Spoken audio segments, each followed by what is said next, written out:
गोंयांत येवपी खाजगी विद्यापीठाक लागून गोंयकारांक फायदो जातलो वा ना, तशेंच खाजगी विद्यापीठांत रोजगार मेळटलो काय ना, हांव खाजगी विद्यापीठाच्या विरोधान ना, मात सरकारान खाजगी विद्यापीठा विशीं स्पश्टीकरण दिवचें अशी मागणी काँग्रेस फुडारी युरी हांणी केला.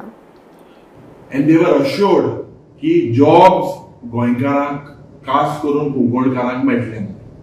It is shocking. आमी प्रश्न जेन्ना विधानसभेत घातले and based on several meetings including the chief minister assured during a Lok Sabha meeting that jobs would be given, priority would be given to Kunkolkars, to Goankars. But आज जरी तो thing चोयला it's a sorry state of affairs.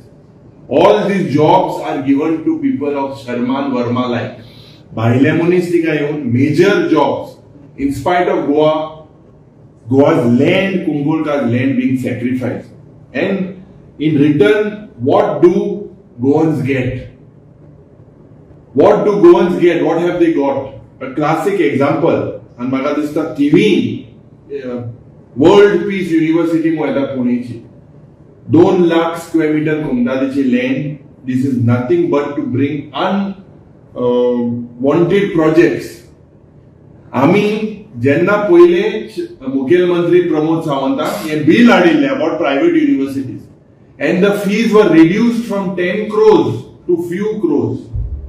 10 crore J minimum फी आशिल्ली ती उणी केले. Bill was bulldoze. त्या वेळार आमी मुख्यमंत्रीक ऑपोज करून विचारले, why are you bringing these private universities in Goa? What is shocking is if you see the Goa university per आमगे ranking पडया, it has gone to about 150. It was 85. Education are atta. What is the need? Will it better the ranking of Goa University? Goankarak ki to fayda.